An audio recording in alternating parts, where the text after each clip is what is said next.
Assalamualaikum warahmatullahi wabarakatuh. Apa kabar semuanya? Semoga sehat selalu ya. Dan kali ini kita berjumpa lagi pada mata kuliah manajemen rantai pasok. Kali ini membahas mengenai manajemen persediaan. Seperti apa manajemen persediaan? Mari kita cek videonya sampai habis.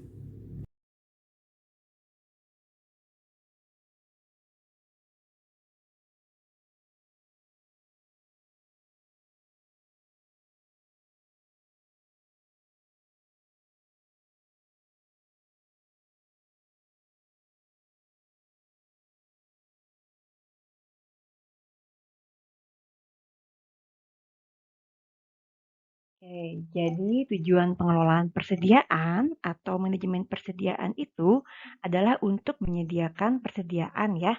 Intinya agar operasi yang dilakukan oleh perusahaan dapat dilakukan secara berkelanjutan sehingga kebutuhan pasar itu dapat dipenuhi tapi dengan biaya yang seminimum mungkin. Oke. Jadi intinya bagian produksi ini nanti akan menerima pesanan dari divisi pemasaran. Kemudian nanti dia akan menyampaikan ke bagian purchasing untuk pembelian bahan baku. Nah, untuk bahan baku sendiri, sebenarnya kalau kita bicarakan mengenai persediaan itu dibagi tiga ya. Ada yang bahan baku, artinya benar-benar yang baru datang banget dari supplier ya, belum diapa-apain sama perusahaan. Kemudian juga ada dalam proses, artinya sudah diolah tapi belum finishing ya. Masih menunggu mungkin dari bahan baku yang lain untuk selesai, karena nanti akan digabung misalnya seperti itu. Kemudian ada juga yang namanya barang jadi. Itu berarti stok perusahaan untuk dapat dijual oleh perusahaan. Nah, sementara persediaan lain diantaranya ada juga bahan-bahan pembantu atau pelengkap dan komponen-komponen lain yang akan jadi bagian dari luaran produk perusahaan. Misalnya kemasan ya seperti itu ya. Kemudian persediaan selain bahan baku itu diantaranya adalah uang juga yang harus dipersiapkan oleh bagian gudang nih, bagian pabrik ya, ruang fisik atau bangunan, peralatan, dan juga tenaga kerja. Oke, nah kenapa kita harus seoptimal mungkin dalam menetapkan persediaan? Karena sebenarnya persediaan juga kalau terlalu banyak atau terlalu sedikit, itu nggak bagus buat perusahaan. Misalkan kalau terlalu sedikit, nanti kita jadi nggak fleksibel. Tiba-tiba ada permintaan yang terlalu fluktuatif, tiba-tiba banyak gitu, nggak ngerti kenapa, misalkan nggak terprediksi oleh perusahaan. Nah, ini akan sulit bagi perusahaan untuk dapat menyediakan barangnya, sehingga pelanggan menjadi kecewa. Nah, kalau pelanggan kecewa, dia coba kan nanti kan ke perusahaan lain gitu, belanja ke perusahaan lain. Tiba-tiba dia cocok sama perusahaan lain. Nah, kita akan kehilangan pelanggan utama. Ini bahaya sekali ya. Kemudian jika persediaan terlalu besar, ini mengakibatkan gudangnya penuh, bahan baku rusak, bahan baku hilang, makan tikus lah atau segala macam. Atau mungkin karena kelamaan disimpan jadi busuk misalnya ya. Nah, ini juga mengakibatkan biaya-biaya juga naik gitu. Biayanya kan akhirnya kan juga harus belanja lagi yang baru, kemudian juga rugi jatuhnya ya. Nah, jadi persediaan tuh harus seoptimal mungkin sehingga perusahaan itu berproduksi dalam biaya yang efisien. Oke, seperti itu ya. Jadi kalau kalau orang bagian produksi itu dia pencapaiannya adalah jika barang sesuai quality, sesuai quantity dan juga biaya produksinya rendah ya. Kemudian fokus pengelolaan persediaan kita harus paham kira-kira berapa banyak barang yang harus dipesan pada waktu tertentu. Kemudian kapan berapa banyak persediaan yang harus disimpan, yang harus dipesan berapa, yang disimpan berapa, dan kapan sebaiknya kita pesan lagi ke supplier ya. Itu harus jelas gitu kapan waktunya. Kemudian ini juga ada beberapa gambar terkait dengan how to forecast inventory level ya. Nanti ada terkait dengan inventory turnover, reorder point, itu lead time and average daily sales. Tapi kita nggak bahas ke arah sini. Nanti insya Allah kalau misalkan ada waktu kita coba bahas ke arah sini ya. Nah ini biaya-biaya dalam persediaan nih. Ada biaya yang 4 biaya yang penting yang harus kita pahami yaitu pertama biaya penyimpanan atau carrying cost ya, atau orang juga bilang holding cost. Jadi kalau kita simpan itu barang di gudang itu akan ada biaya-biaya. Kemudian juga biaya pemesanan, yaitu order cost. Nanti kita akan bahas lebih lanjut. Ada biaya persiapan atau dan juga ada biaya kehabisan atau kekurangan bahan. Nah, dapat dilihat sini ya, ada biaya simpan nih, di sini ada biaya simpan arahnya ke atas nih. Oke. Juga ada, nah ini ya, biaya simpan. Ini ada biaya pesan. Nah, ini yang sebenarnya semakin tinggi kuantitas, biaya pesan semakin rendah. Ya iya, karena sekali jalan kan. Jadi nggak perlu terlalu banyak biaya transportasi bolak-balik ibaratnya ya.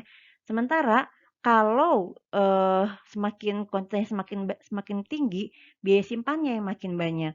Nah, ini harus balance karena kalau nggak balance, biaya simpan terlalu tinggi, biaya pesan terlalu tinggi, atau kebalikannya, ini mengakibatkan total cost-nya itu malah tinggi. Nah, dia harus bisa dapat reorder point di sini.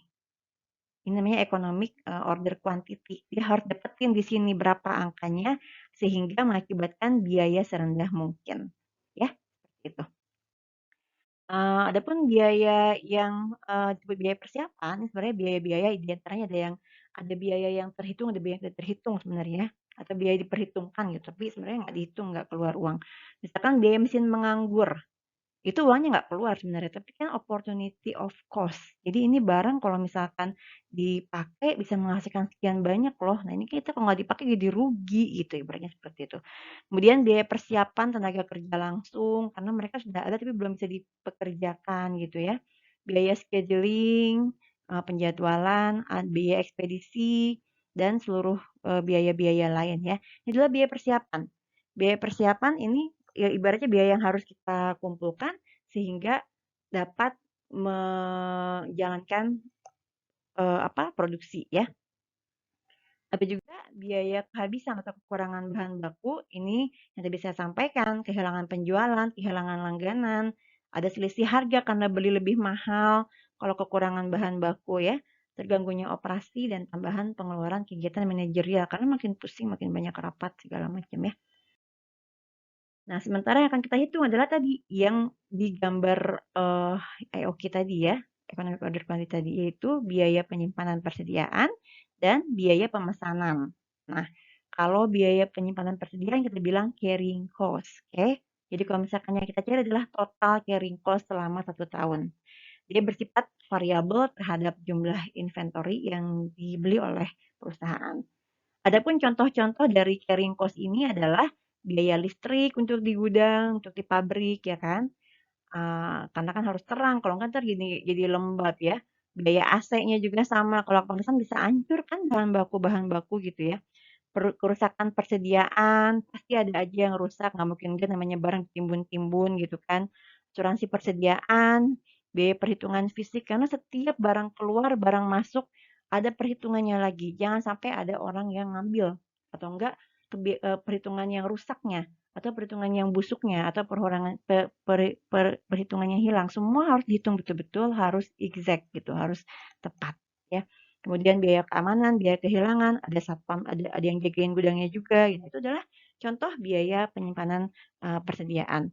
Bahkan mungkin bisa juga ada biaya sewa gudang kalau misalkan perusahaan nggak punya gudang yang mencukupi sehingga dia harus menyewa gudang di tempat lain. Nah, ini biayanya juga lumayan tinggi, dia per volume ya, per volume. Jadi semakin tinggi, semakin besar volumenya, semakin besar biaya sewanya seperti itu. Adapun total biaya penyimpanan itu adalah kita bilang PCC ya, sama dengan C kali P kali A. Nanti kalian kalau untuk rumus-rumus silahkan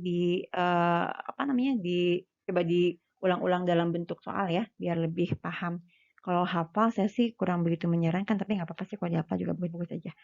Jadi kalau C itu biaya penyimpanan dalam persentase, biasanya kayak gini, biaya penyimpanan itu kurang lebih adalah sekian 5% dari total biaya inventory. Nah, biasanya seperti itu contoh pengucapannya, pelafalannya. Dikalikan dengan P, yaitu kan kalau kita bilang sekian persen dari biaya total inventory. Nah, berarti kan P itu adalah harga beli inventorinya dikalikan dengan A. A itu adalah average, persediaan rata-rata yang ada di gudang kita ya, bukan total keseluruhan persediaan, tapi persediaan rata-rata yang ada di gudang kita, ya gitu. Jadi nggak mungkin kita 1 tahun butuh 1 juta ton beras untuk diolah jadi tepung misalkan, itu 1 juta semua di gudang nggak mungkin kan, tapi rata-rata yang ada di gudang kita berapa ya, kurang lebih sekitar 200.000 Bu kira-kira. Oh ya udah 200.000 yang harus diperhitungkan. Nah, adapun persediaan rata-rata itu dinilai dari A sama dengan Q Q per 2 ya, di mana Q ini adalah kuantitas pesanan per tahun. Jadi kalau misalkan per tahun itu kuantitasnya itu ada 5.000 misalkan ya pesanannya, maka dibagi 2 itu menjadi persediaan rata-rata. Sementara kalau S itu adalah penjualan per tahun ya, total persediaan penjualannya ya. Kemudian N itu adalah frekuensi pemesanan dia dalam satu tahun. Jadi misalkan kalau S per N itu penjualannya misalkan ini artinya penjualan itu adalah barang persediaan yang kemudian dijual ya. Intinya seperti itu ya.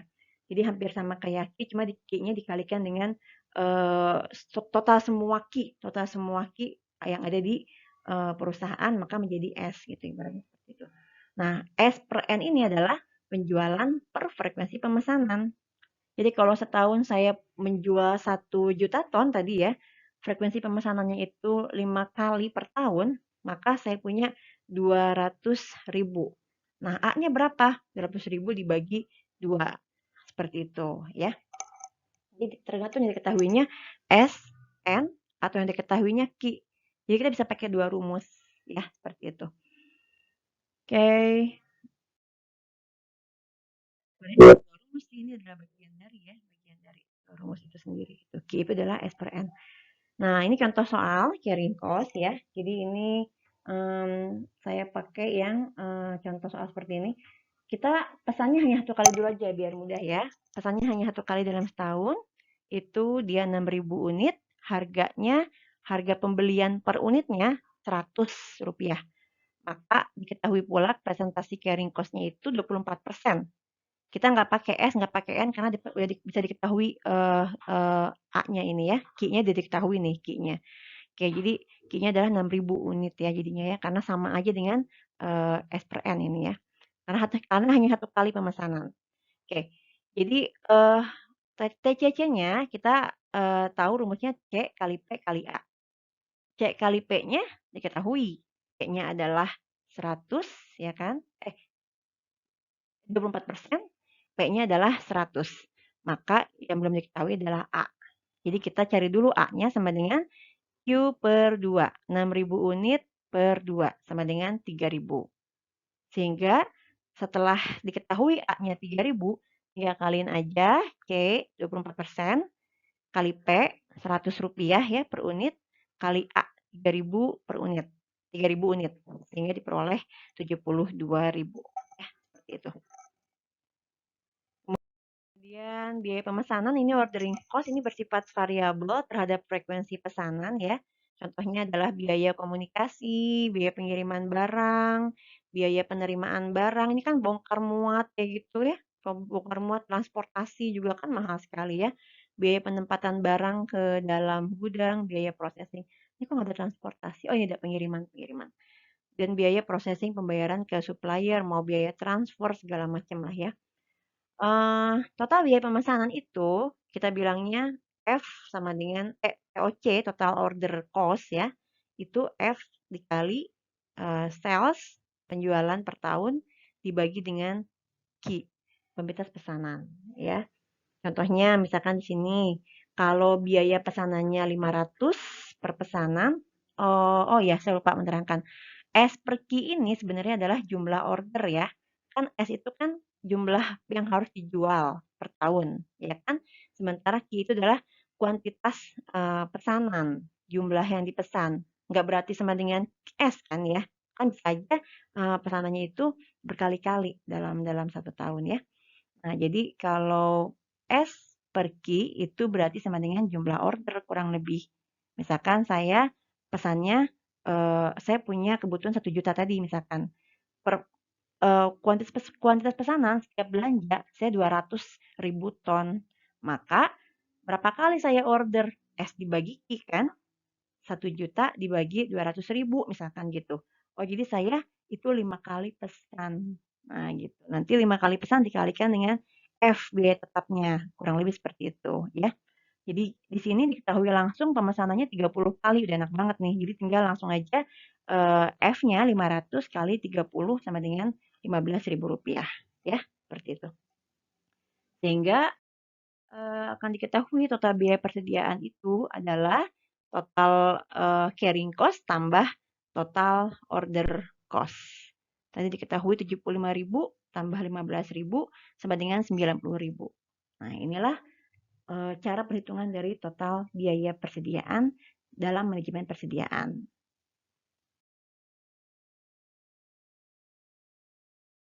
Kalau tadi kan diketahui melulu ya Ki-nya ya. Nah, sebenarnya Ki ini kalau pengen optimal, pengen supaya biayanya rendah, harus seperti apa sih cara menghitungnya? Nah, kita di sini akan mempelajari dengan cara menggunakan metode yang paling basic ya, namanya Economic Ordering Quantity Model atau EOQ. Di sini diusahakan untuk dapat menentukan kuantitas pesanan economic order quantity. Berarti quantity untuk setiap pemesanan itu berapa yang paling ekonomis ya. Itu yang akan nanti meminimumkan biaya persediaan. Ini dua dasar keputusannya sebenarnya adalah berapa sih jumlah bahan mentah yang harus dipesan, kemudian kapan harus dilakukan pembelian atau reorder point ya. Harusnya ini pakai nanti ada grafik-grafik tuh kapan kapan belanja udah rendah banget, kemudian kapan naik lagi. Cuma saya pikir kalau dalam daring agak-agak berat menjelaskannya, kecuali kalau nanti mungkin saya buat video tambahan ya. Tapi yang dibahas yang basic dulu aja ini ya.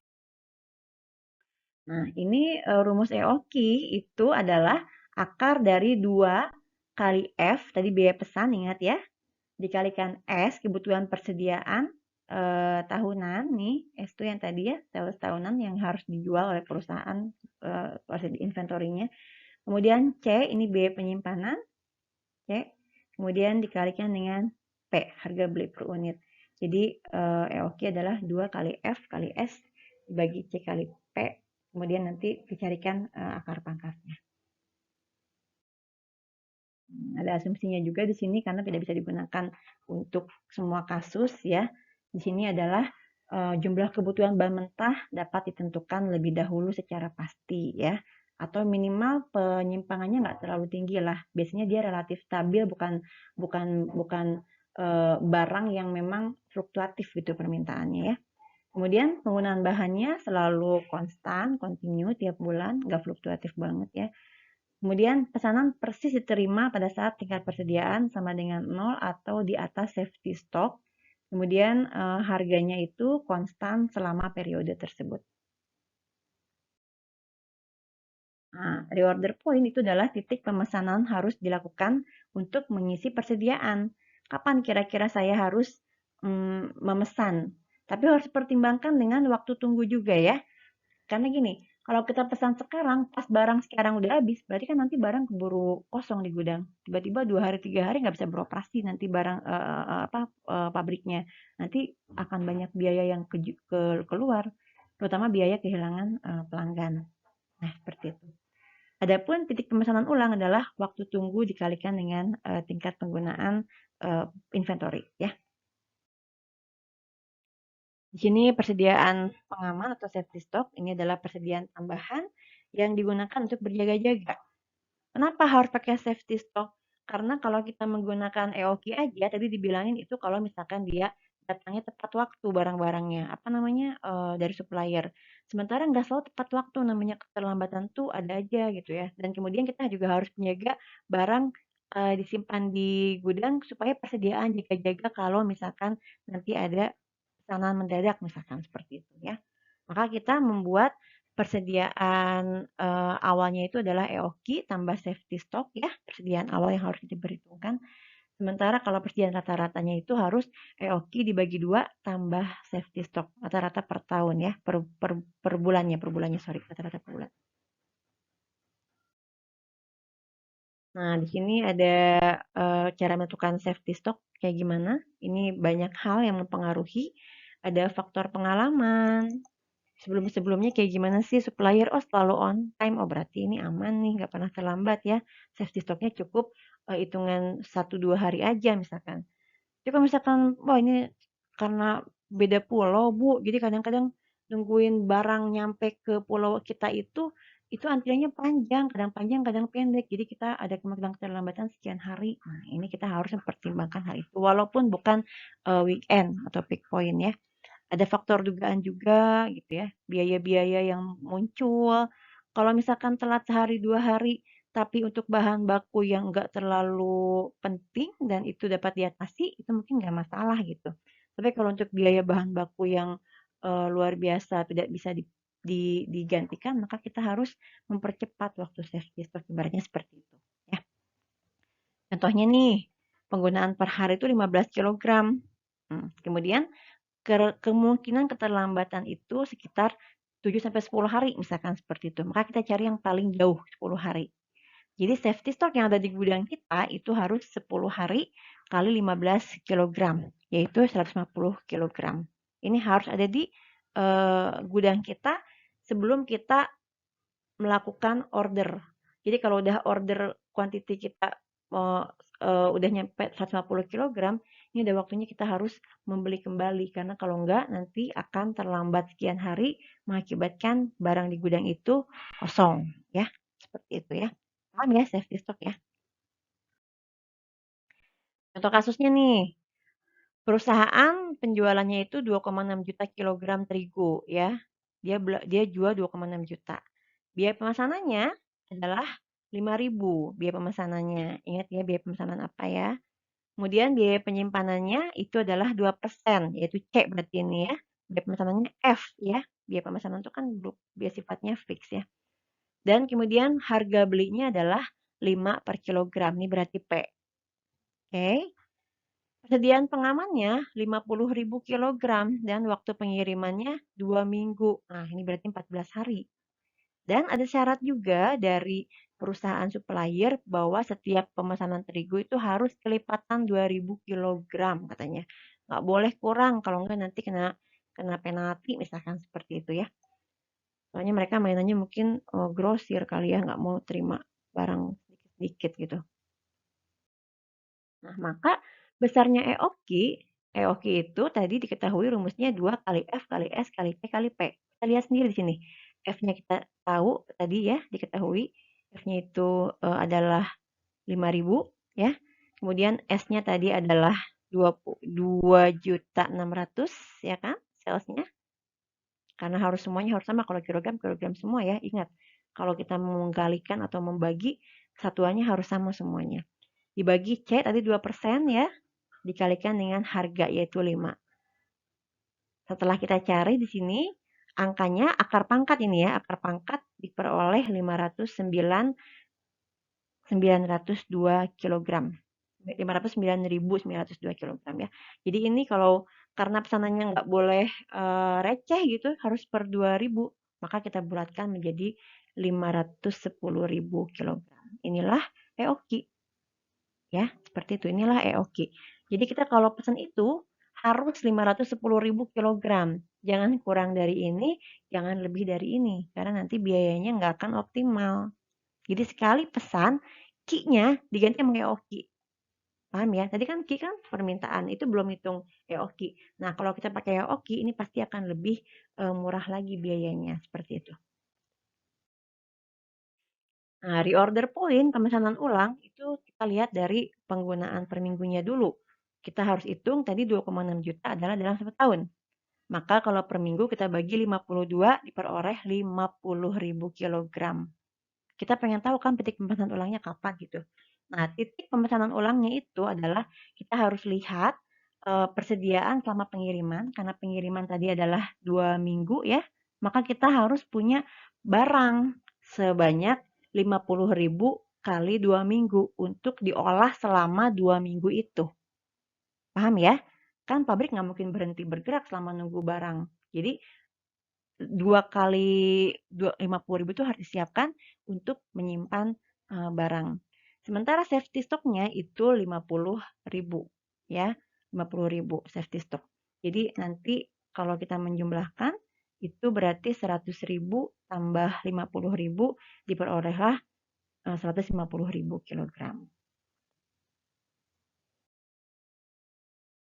Nah, adapun pemesanan dalam 10 tahun ini adalah 2,6 juta dibagi 510.000. Maksudnya gimana?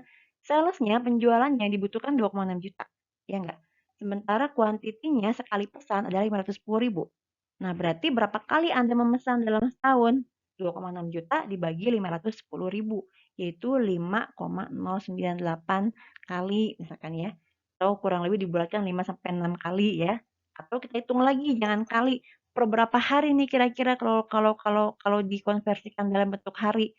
360.000, 360 hari dibagi 5,098 kali dengan per 72 hari. Artinya apa? Anda per 72 hari akan pesan barang sejumlah 510.000 per 72 hari. Ya, atau kita konversikan lagi per 10 minggu akan melakukan pemesanan. Nah, gitu ya. Sementara tiket pemesanan per hari dapat kita hitung, itu mah simpel ya. 2.600.000 tadi ya, dibagi dengan harinya, 365 hari. Nah, sekarang balik lagi. Tadi kan baru diketahui EOQ-nya aja, key-nya. Diketahui reorder point-nya aja, kapan kita harus pesan kembali. Diketahui berapa kali kita pesannya, ya. Nah, sekarang ditanya lagi, kalau gitu biaya penyimpanan dan biaya pemesanannya berapa? Nah, ini gampang. Tinggal key-nya diganti sama EOQ. Jadi sama kayak tadi aja, ya. TCC-nya kita ketahui biayanya kan 2% tadi C-nya. Ya, P-nya kan 5, ya enggak? Kemudian Q-nya diganti sama yang oke yaitu 510.000 dibagi 2. Ini kan cara nyari A ya tadi ya. Maka diperoleh TCC-nya 25.500. Sementara biaya pemesanannya itu sama dengan F dikali S per Q, F-nya diketahui, S-nya diketahui, Q-nya diperoleh dari EOQ, maka tinggal dimasukin aja rumusnya dapat 25.490. Nah, ini kebetulan hampir sama nih angkanya ya. Nah, kemudian ada biaya safety stock yang buat jaga-jaga tadi yang 50.000. Dia jaga-jaga aja supaya jangan sampai nanti ada masalah nih untuk jaga-jaga kalau misalkan tiba-tiba ada tambahan permintaan dari customer atau apa ya. Nah, itu namanya safety stock. Jadi biaya safety stocknya berapa? 0,02 kali 5 kali 50.000 yaitu 5.000 dolar kalau di sini pakai dolar. Ya, seperti itu. Ini adalah biaya safety stock. Jadi total biaya persediaannya itu harus tambahan sama biaya safety stock ya, bukan TOC sama TCC aja. Boleh TOC sama TCC saja kalau memang tidak perlu safety stock. Dalam artian barang-barang selama ini aman, nggak pernah ada masalah, nggak pernah ada lonjakan demand yang mendadak. Boleh nggak pakai safety stock ya. Tapi saya pikir rata-rata perusahaan menggunakan safety stock ya. Jadi kita jumlahkan semuanya, biaya penyimpanannya, biaya pemesanannya, tambah safety stock, maka diperolehlah total biaya persediaan perusahaan. Ini adalah grafiknya tadi ya, yang kalau dibikin grafik jadi seperti ini nih. Oke, nanti silakan dipelajari aja lebih lanjut. Saya ngejar supaya bisa sampai setengah jam, kelamaan. Ayo contoh kasus ya. Nah, contoh kasus nih, sudah saya kasih beberapa contoh. Kalian tinggal mengerjakan. Oke, kalian coba mengerjakan. Nanti kalian lihat ini adalah contoh perhitungan economic order quantity. Iseng bener nggak sih ya waktu itu ngaruh gitu terhadap terhadap pembelian terhadap biaya. Nah kalian bisa lihat nih kalau misalkan dibikin 1 kali, 2 kali, 3 kali, 4 kali, pas yang bagian EOQ banget 6 kali, 10 kali. Bahwa ternyata semakin banyak beli juga biayanya makin besar ya. Semakin sedikit beli juga biayanya makin besar ya, seperti itu. Maka yang paling optimal adalah di 4 kali misalkan seperti itu. Ini kayaknya ada salah hitung deh. Ya, yang ini kayak salah hitung. Nanti saya cek lagi ya. Nah, kurang lebih seperti itu ya. Oke, ada contoh soal juga, latihan soal. Nah, ini silahkan nanti kalian coba kerjakan. Sebenarnya ada lagi sih pelajaran terkait dengan reorder point ya. Jadi mudah-mudahan kita bisa sempat untuk me, eh, membahasnya. Ini contoh EOQ berdasarkan biaya penyimpanan per unit. Silahkan dipelajari sendiri saja ya.